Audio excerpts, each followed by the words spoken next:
everyone, James here from 999 Capital. Thanks again for joining me today. We got a great topic that we're going to explore today, and that is, could fractional reserve banking work without a central bank?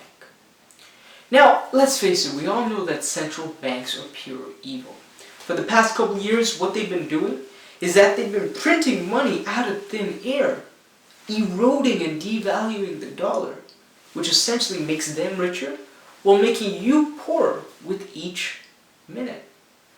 And I know it can seem really hard for the little guy to stand up to these devilish bastards and their little schemes. And one of the ways that they wield this immense power over us is through the fractional reserve banking system. Now, is fractional reserve banking inherently bad, or could it actually work if it was backed up by commodities? That's the question I want to answer today. But how about we take a step back and let's focus on how banks used to operate, because that's crucial to our understanding of the system we have in place today. So, if we go back, there were two types of banking systems in place. That's the loan side and that's the deposit side. Deposit side, as I'm sure you're familiar with, it was slightly different back then because they had silver and gold bullion. And what they do, they come to the bank, they deposit these silver and gold bullions at the bank, pay a little bit of a storage fee for safekeeping and security, and the banks would issue them a warehouse receipt telling them that they could redeem this bullion at any point they want to. On the loan side of things, what happens? A borrower comes to a bank, they want some money. The bank would then take these deposits and give it out to them, let's say at an interest rate, and the borrower would pay them back. Pretty simple, right? But fractional reserve banking, it took that system, that simple system of lending and depositing, and completely perverted it. And this is how. I'll give you an example because I think this is the best way to explain it. Let's say, for an example, this is $100. I know it's $5, but bear with me. I like my Benjamins. So this is $100 right here. You go to the bank, you deposit it. Under fractional reserve banking, what happens? 10% of this $100, it gets put into the bank's reserves. And 90% of that, which is about $90, it gets lent out to the borrowers. Now, here's where it gets interesting. Once that 90% of your money is paid back, plus the interest, let's say it's 5%, that comes up to $94.50, I believe.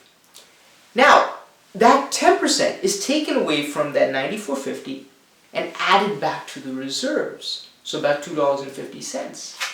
And so on and so forth. So 90% gets taken out of the $94.50, 10% gets back in the reserves. So at the end of the day, the real money that you have is just about $19.50. A drastic decrease from the $100, right? And that's how they perverted the system. Before, the banks used to have 100% silver and gold reserve ratio. But after central banks came in and got their sticky and meddling paws into it, they brought it down to 40%. And after that, what we have now today is just a 10% reserve ratio. What's even worse about that is that they'll blatantly lie to you. You know, in your ATM screen where it says you got this amount of money, how do you know that money's actually in there? It's probably being lent out.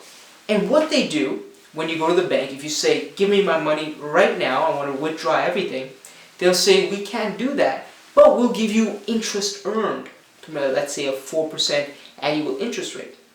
And what that does is basically a note issued on top of another note. It's paper fiat on paper fiat. It means absolutely nothing. They're printing out more notes than they have in the reserves. That's fraud, right? I'm pretty sure that's what you're thinking, and yes, it is fraud. But to them, it's a legal type of fraud, where they get away with it every single time, which is what I like to call crony capitalism. That's where we are today. And that's how fractional reserve banking, they can get away with inflation, inflating the monetary supply at a moment's notice, and no one's the wiser. And could it work though? Could it work if we return back to a system of gold and silver? Back to my previous topic, this is what I want to discuss with you. What if it can? You know, the real problem wasn't the banks lending out your money to another person. You know, you're going to get that money back, right? That's not a question about that.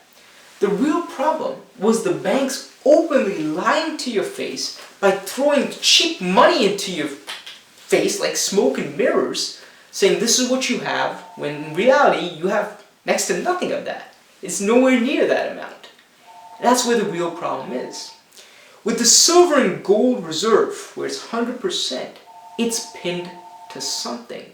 And a lot of people say this business model is unviable because it would lead to a lot of bank runs and bank failures. I say, why not? That's how the free market is supposed to work, isn't it? If a bank is not able to redeem your deposits when you need it, they are supposed to pay that retained earnings to you.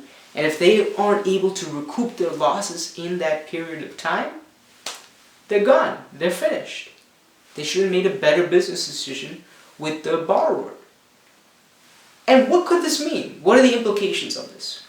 Well, with this tighter 100% reserve ratio, this will essentially allow banks to become more prudent and stricter with their loan requirements.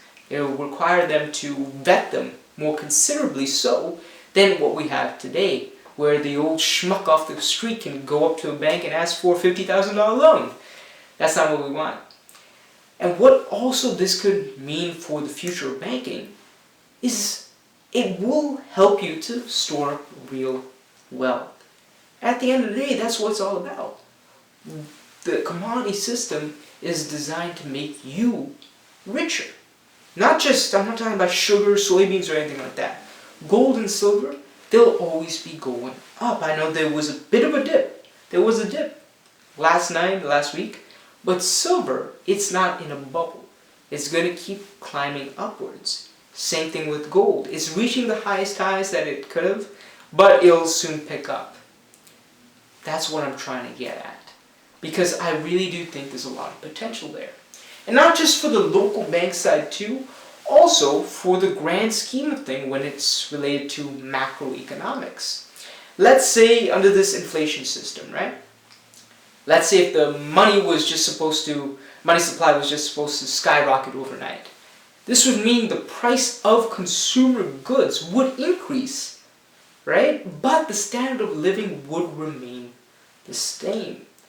But because this is artificially created, the influx of prices, this would help the other countries increase their investment demand. I'll show you how that works. Let me just pick up my $5 bill. Like I said, if I have a $5 bill here, I send it to a friend in India. And he gets that deposit from India and puts it back into his bank. That would require an investment demand, so that's increasing the money supply. What happens after that though? This is where it gets really, I would say, detrimental.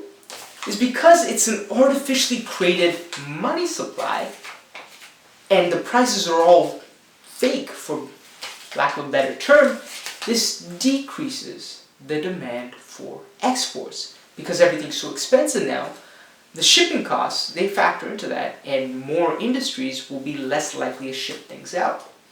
Same thing with imports, because if things are more